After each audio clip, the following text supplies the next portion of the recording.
Welcome back everyone.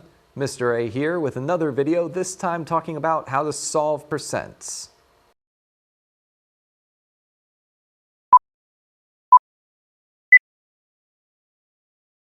So first, before I get into actually how to solve these sorts of problems, I want to tell you about the three pieces that you are going to need to complete a percentage problem.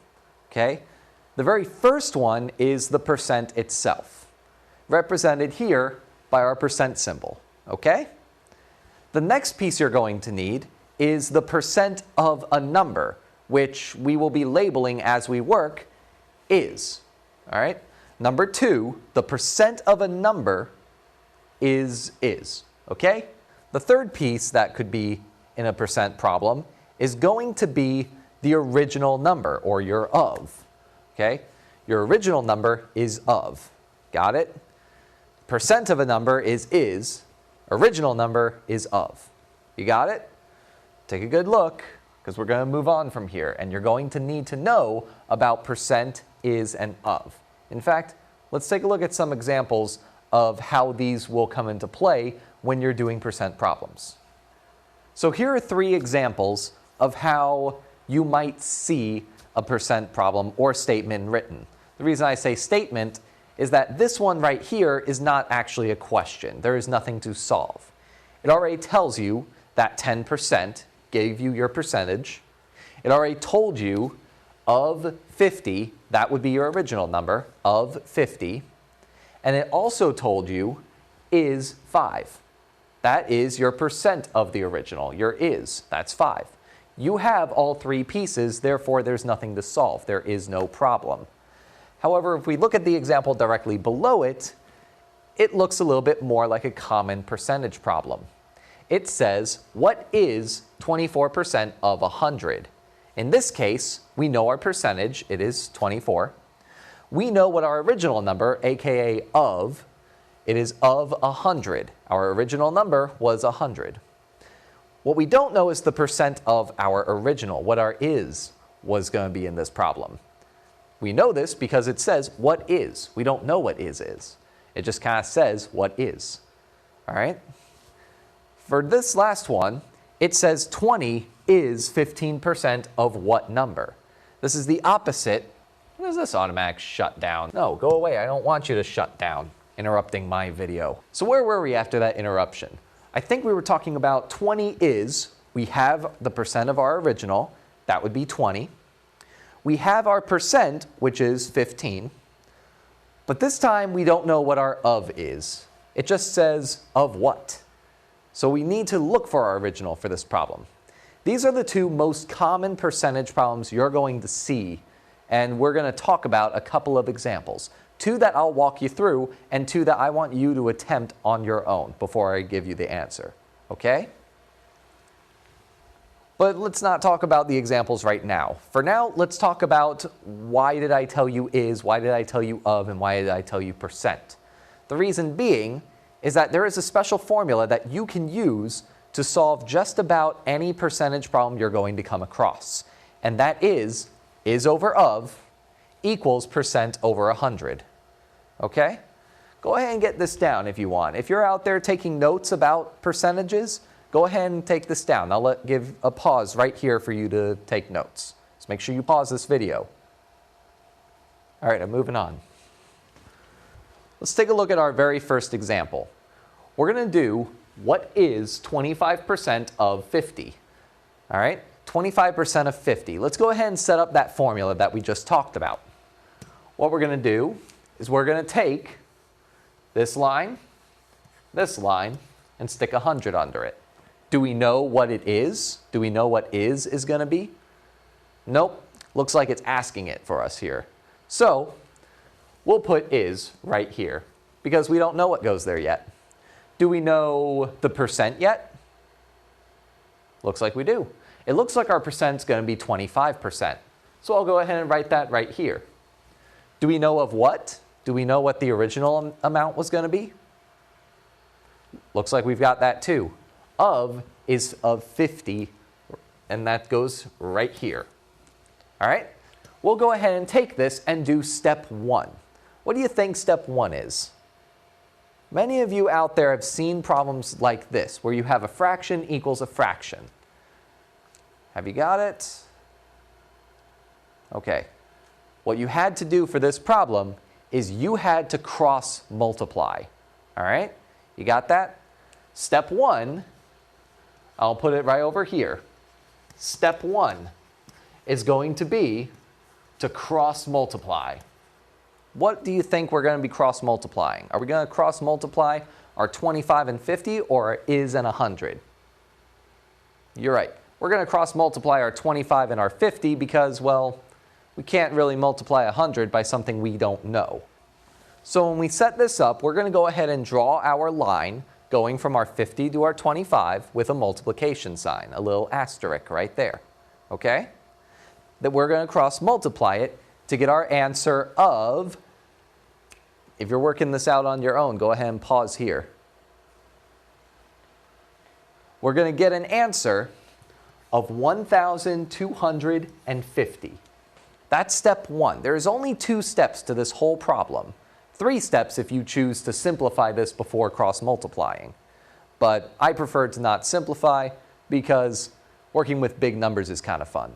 So we're going to take our 1,250 and we're going to have to divide that by something. That's what our step 2 is. Once we cross multiply, we have to divide.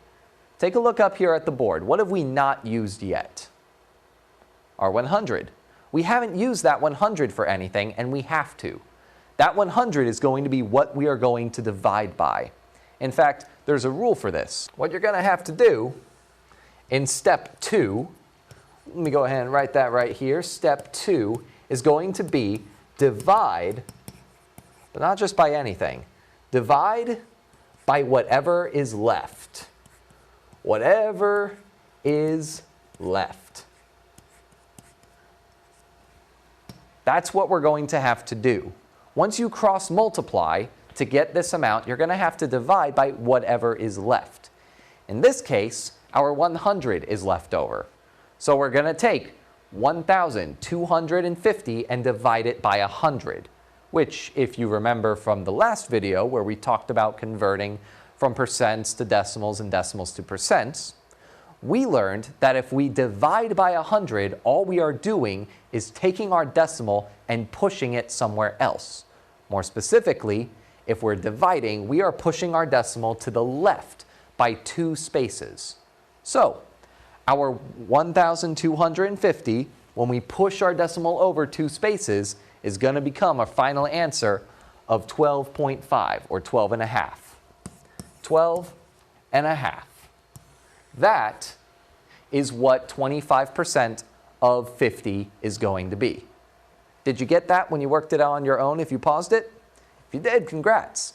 If you didn't, don't worry. You'll have another problem similar to this that you can work on in a little bit. But for now, let's look at a different example. I went ahead and took the liberty of writing this piece out for you. But now, let's go over this and see where everything goes. 20 is 25% of what number? All right, well, let's see. Do we know what our percent is? Yes, we do. Our percent for this problem is going to be 25. So we're going to stick that right here above our 100. Next, do we know what is going to be for this problem? I think we do. 20 is. We know what our is for this problem. So we're going to put our 20 right here. Do we know of? It doesn't look like it. It looks like this one's asking us of what. So we're going to go ahead and put our of right here. This is what we're solving for. So do you remember what step 1 was? Yeah, it's cross multiplying. What we're going to do is we'll draw our line, but this time not to here, because we can't multiply our of. We don't know what we're multiplying yet. That's our variable. Instead, what we have to do is we have to cross multiply what we can. In this case, our 120. You got that? So let's go ahead and draw an arrow showing that we have done step 1. 20 times 100 is going to give me, have you got it? Okay, I'm not waiting any longer. It's going to be 2,000. 2000.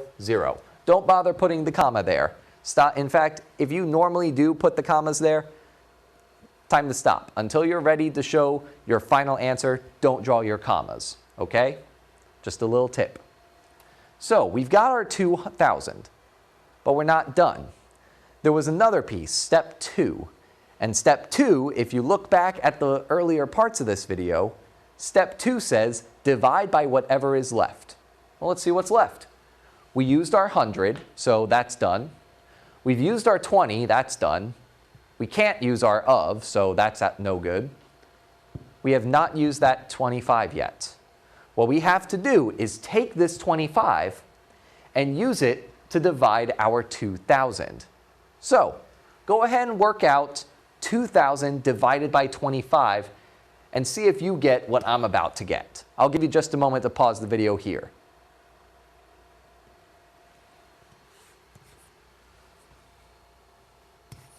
Did you get 80? I certainly hope you did. If you didn't, again, don't worry. There'll be another problem just like this coming up that you can try all on your own. So how about this? This one I want you to try on your own. 70 is 25% of what number? What I'd like you to do right now is I'd like you to pause this video or just go back to an earlier part, look over the notes, look over what we've already done, and I want you to work this problem out all on your own before continuing, okay? That's kind of why I'm talking a lot right now, is I want you to use this time to pause this video. Go ahead, pause it. All right, time's up. I gave you plenty of time to pause it. So, if you went through this problem, you remembered that you had to cross multiply what you were able to, in this case, 70 times 100. That would have given you an answer of 7,000. That was the end of step 1. Once you were finished, you had to take 7,000 and divide it by whatever is left. In our case, 25% had not been used anywhere in our problem. So, you take 7,000 and divide it by 25, and it comes out as a nice even 280, giving us our answer. All right, did you get it? Okay, let's move on to the last example. This one's got a curveball in it. Let's see if you can catch what I did. This one is a little bit more wordy. It says that if I saw a camera that was originally $200 but was on sale by 20%, then what was the sale price? I kept it a nice even $200. I kept it a nice even 20%. Didn't give you anything strange like 17%. I want you to see if you can work this out. Okay? Go ahead and pause the video here and work it out a little bit and see what you come up with. All right, so I didn't get the answer yet. I know a lot of you are looking down at your work right now, panicking because you also got 40 and thought that that was your answer. 40 is not my final answer. No, you did do it right. 40 is what would belong right here. You do have that part correct. That should have been what you got. But you're not done. If you stopped at 40, you missed something. Let's take a look at our key words. If I saw a camera that was originally, misspelled by the way, $200, okay, that was our original price. That belonged down here, our original of. But was on sale by 20%, that belongs right here. That is a percentage, that is our key word. However, many of you probably underlined this part and then didn't underline the part that said the sale price. That is a very, very key word.